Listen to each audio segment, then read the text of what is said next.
Kayamkulam Eruva Mannam memorial ഭാരതീയ വിദ്യാനികേതൻ സ്കൂളിന്റെ 32ാമത് school വാർഷികം സമന്വയം 25 സംഘടിപ്പിച്ചു. സർവശ്രേഷ്ഠ ദിവ്യാംഗ് പുരസ്കാര ജേതാവ് ആദിത്യ സുരേഷ് ഉദ്ഘാടനം നിർവഹിച്ചു. കായംകുളം എരുവ മന്നം മെമ്മോറിയൽ ഭാരതീയ വിദ്യാനികേതൻ സ്കൂളിന്റെ 32ാമത് സ്കൂൾ വാർഷികമാണ് സ്കൂൾ അങ്കണത്തിൽ സമന്വയം 2025 എന്ന പേരിൽ സംഘടിപ്പിച്ചത്.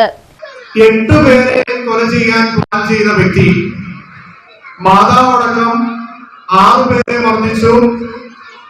മാതാവ് രക്ഷപ്പെട്ടു. 5 പേരെ കൊല ചെയ്തു. സ്വന്തം സഹോദരന് മന്തി വാങ്ങിക്കൊടുത്ത് ആ സഹോദരനെ കൊല ചെയ്തതിനുള്ള മനോവിഷമം കൊണ്ടാണ് ബാക്കി 2 പേരെ കൊല ചെയ്യാതിരുന്നത്. School manager S Mohanan Pillai അധ്യക്ഷത വഹിച്ച ചടങ്ങിൽ വിദ്യാലയ സമിതി സെക്രട്ടറി പ്രഭാഷ് പാലാഴി സ്വാഗതം അറിയിച്ചു. സർവശ്രേഷ്ഠ ദിവ്യാംഗ് പുരസ്കാര ജേതാവ് ആദിത്യ സുരേഷ് ഉദ്ഘാടനം നിർവഹിച്ചു.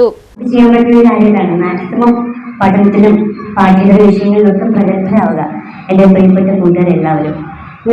പറഞ്ഞു നമ്മുടെ ഇപ്പോഴത്തെ സൊസൈറ്റിയിൽ നമ്മുടെ കൂട്ടുകാരെ വഴിതെറ്റിപ്പാനുള്ള ചാൻസ് ഒരുപാട് പറഞ്ഞു. അപ്പോൾ അത്തരത്തിലുള്ള മോട്ടിവേഷൻസും അല്ലെങ്കിൽ എന്താ പറയുക, നമുക്ക് അങ്ങനത്തെ ഒരുപാട് എന്താ പറയുക ദുർഘടം പിടിച്ച സാഹചര്യങ്ങളൊക്കെ ഒരുപാട് നമുക്ക് വരും. പക്ഷെ ആ സാഹചര്യങ്ങളിലൊന്നും പതരാതെ നമ്മളുടെ ഉള്ളിലുള്ള കഴിവ് എന്താണോ ആ കഴിവിൽ ഉറച്ച് വിശ്വസിച്ചുകൊണ്ട് പഠനത്തിലും മറ്റ് പാഠ്യേതര വിഷയങ്ങളിലൊക്കെ ആവാൻ എനിക്ക് പ്രിയപ്പെട്ട കൂട്ടുകാർക്ക് സാധിക്കും. വിദ്യാനികേതൻ ഭാരതീയ ജില്ലാ എക്സിക്യൂട്ടീവ് അംഗം MG സന്തോഷ് മുഖ്യപ്രഭാഷണം നടത്തി. പ്രിൻസിപ്പൽ M കൃഷ്ണപ്രസാദ് റിപ്പോർട്ട് അവതരണം നടത്തി. SMC ചെയർപേഴ്സൺ ലക്ഷ്മി നന്ദിനി സമ്മാനദാനം നിർവഹിച്ചു. അമ്പിളി ഹരികുമാർ, രാജശ്രീ കമ്മത്ത്, അംബികാർ, ദീപക് കെരുവ, ശ്രീലക്ഷ്മി തമ്പി തുടങ്ങിയവർ ആശംസകൾ അറിയിച്ചു.